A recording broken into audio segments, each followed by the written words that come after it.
नमस्कार, आप देख रहे हैं दिल्ली बुलेटिन। राजधानी की बड़ी खबरों पर डालते हैं एक नजर। राजधानी में मतदाता सूची के विशेष गहन पुनरीक्षण से पहले निर्वाचन आयोग ने सभी 70 विधानसभा क्षेत्रों के लिए एडीएम और एसडीएम को निर्वाचक पंजीकरण अधिकारी नामित किया है। अधिकारियों को जल्द विशेष प्रशिक्षण दिया जाएगा। फरवरी 2025 के विधानसभा चुनाव के समय दिल्ली में करीब 1.55 करोड़ पंजीकृत मतदाता थे। दिल्ली में जलभराव की समस्या से निपटने के लिए ड्रेनेज रिमॉडलिंग परियोजनाओं की शुरुआत की गई है। मुख्यमंत्री रेखा गुप्ता ने शालीमार बाग क्षेत्र में कई विकास कार्यों का निरीक्षण किया। सहीपुर गांव में आयुष्मान आरोग्य मंदिर का उद्घाटन भी किया गया।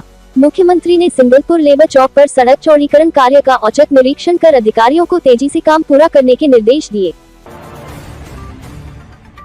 एलपीजी सिलेंडर की अनियमित सप्लाई के चलते राजधानी में 5वें दिन भी पैनिक की स्थिति बनी हुई है। लोग गैस का अतिरिक्त स्टॉक रखने की कोशिश कर रहे हैं। कई जगह ऑनलाइन बुकिंग में दिक्कतें सामने आ रही हैं, जबकि कमर्शियल सिलेंडर की कमी से ढाबा और रेस्टोरेंट संचालक भी परेशान हैं।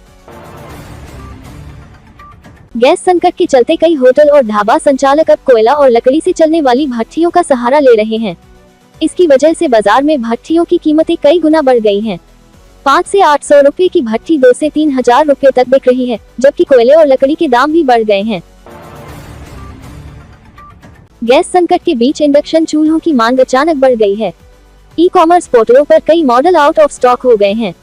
लगातार ऑर्डर आने के कारण अमेजन और फ्लिपकार्ट जैसे प्लेटफॉर्म पर अधिकांश इंडक्शन फिलहाल उपलब्ध नहीं दिख रहे। इसके चलते ग्राहक अब ऑफलाइन बाजार का रुख कर रहे हैं। एलपीजी संकट का असर राजधानी के छोटे व्यवसायों पर भी दिखने लगा है। ढाबों, कैफे और छोटे रेस्टोरेंट संचालकों का कहना है कि गैस की कमी से रसोई का काम धीमा हो गया है। कई प्रतिष्ठानों को अस्थायी रूप से बंद करना पड़ा है, जिससे वहां काम करने वाले कर्मचारियों की आजीविका भी प्रभावित हो रही है।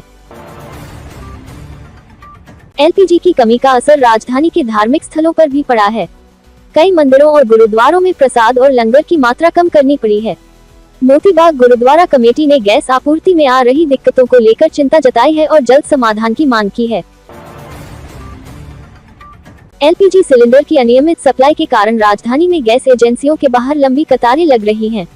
एजेंसी संचालकों का कहना है कि सप्लाई में देरी और बढ़ती मांग के कारण स्थिति संभालना मुश्किल हो रहा है। कई उपभोक्ताओं को समय पर गैस नहीं मिल पाने से उनकी दैनिक दिनचर्या प्रभावित हो रही है। प्रदेश कांग्रेस कमेटी के अध्यक्ष देवेंद्र यादव ने कुकिंग गैस की कमी से प्रभावित गिग वर्कर्स के लिए दिल्ली सरकार से तत्काल वित्तीय सहायता की मांग की है। उनका कहना है कि गैस संकट के कारण कई रेस्तरां और फूड डिलीवरी सेवाएं प्रभावित हुई हैं, जिससे रसोइयों, वेटरों और ऑनलाइन डिलीवरी से जुड़े हजारों श्रमिकों की आजीविका पर असर पड़ा है।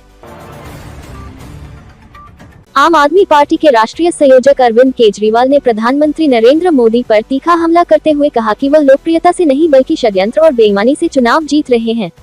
उन्होंने कहा कि आम आदमी पार्टी के खिलाफ आजाद भारत का सबसे बड़ा राजनीतिक षड्यंत्र रचा गया और इसी के जरिए दिल्ली की सत्ता हथियाई गई। राजधानी में लगे करीब 3 लाख सीसीटीवी कैमरों का ऑडिट किया जाएगा। दिल्ली पुलिस और पीडब्ल्यूडी ड्रोन की मदद से नए कैमरों के लिए उपयुक्त स्थान चिन्हित करेंगे। इसके लिए पहले ब्लैक स्पॉट की पहचान की जा रही है। अधिकारियों का कहना है कि सुरक्षा को मजबूत करने के लिए कैमरों की संख्या भी बढ़ाई जाएगी। एम्स ने अपने ऑपरेशन थिएटरों को आधुनिक तकनीक से लैस करने की प्रक्रिया शुरू की है। अस्पताल के सर्जरी विभाग के लिए 12 अल्ट्रासोनिक कटिंग और वेसल सीलिंग मशीनें मंगवाई गई हैं। इनका उपयोग जटिल ऑपरेशनों में किया जाएगा, जहां शरीर के अंदरूनी हिस्सों और नसों को अत्यंत सावधानी से काटने की जरूरत होती है।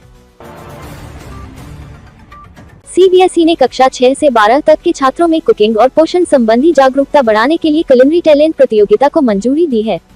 स्कूल स्तर से शुरू होकर यह प्रतियोगिता राष्ट्रीय स्तर तक आयोजित की जाएगी। इसका उद्देश्य छात्रों में न्यूट्रिशन, फूड सस्टेनेबिलिटी और हाइजीन के प्रति जागरूकता बढ़ाना है। दिल्ली के निजी स्कूलों में नर्सरी, केजी और पहली कक्षा में दाखिले के लिए आवेदन की तिथि बढ़ा दी गई है। अब अभिभावक 23 मार्च तक आवेदन कर सकेंगे। शिक्षा निदेशालय ने यह फैसला उन अभिभावकों को राहत देने के लिए लिया है जो अब तक आवेदन नहीं कर सके थे। दिल्ली विकास प्राधिकरण प्रधानमंत्री अनधिकृत कॉलोनी दिल्ली आवास अधिकार योजना के तहत 15 मार्च को सिंगल विंडो कैंप आयोजित करेगा। इन कैंपों में लोगों को संपत्ति अधिकार से जुड़ी विभिन्न सेवाएं एक ही स्थान पर उपलब्ध कराई जाएंगी। दिल्ली नगर निगम के विद्यालयों में पढ़ने वाले दिव्यांग छात्रों ने राष्ट्रपति भवन स्थित पर्पल फेस्ट में भाग लिया। कार्यक्रम में निगम स्कूलों के 11 छात्रों ने हिस्सा लिया, जिनमें 2 ने नृत्य प्रस्तुति दी और 9 छात्रों ने फैंसी ड्रेस प्रतियोगिता में भाग लिया। ये पहली बार है जब एमसीडी स्कूलों के दिव्यांग छात्रों को इस कार्यक्रम में शामिल होने का अवसर मिला।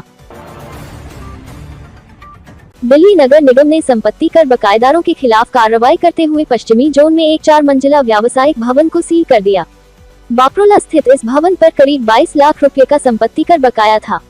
कई नोटिस देने के बावजूद भुगतान नहीं होने पर निगम ने नियमों के तहत ही कार्रवाई की और करदाताओं से समय पर कर चुकाने की अपील की।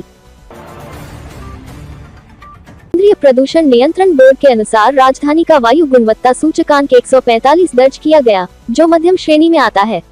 हालांकि शहर के कुछ इलाकों में AQI 250 के पार भी दर्ज किया गया है। मौसम विभाग के अनुसार राजधानी में अगले कुछ दिनों तक मौसम ज्यादातर साफ रहने की संभावना है। 12 से 17 मार्च के बीच तापमान में हल्का उतार चढ़ाव रहेगा, जबकि 15 मार्च को हल्की बारिश या बूंदाबांदी की संभावना जताई गई है। त्योहार के मद्देनजर कानून व्यवस्था बनाए रखने के लिए पुलिस ने सुरक्षा व्यवस्था कड़ी कर दी है।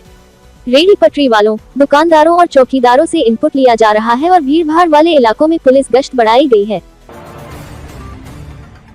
दिल्ली कैंट और शकूर बस्ती के बीच चलती ट्रेन में एक युवक से लूटपाट की घटना सामने आई है।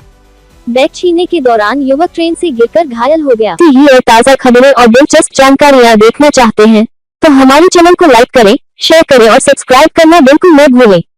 साथ ही बेल आइकन जरूर दबाएं ताकि हर नई वीडियो की नोटिफिकेशन आपको सबसे पहले मिल सके।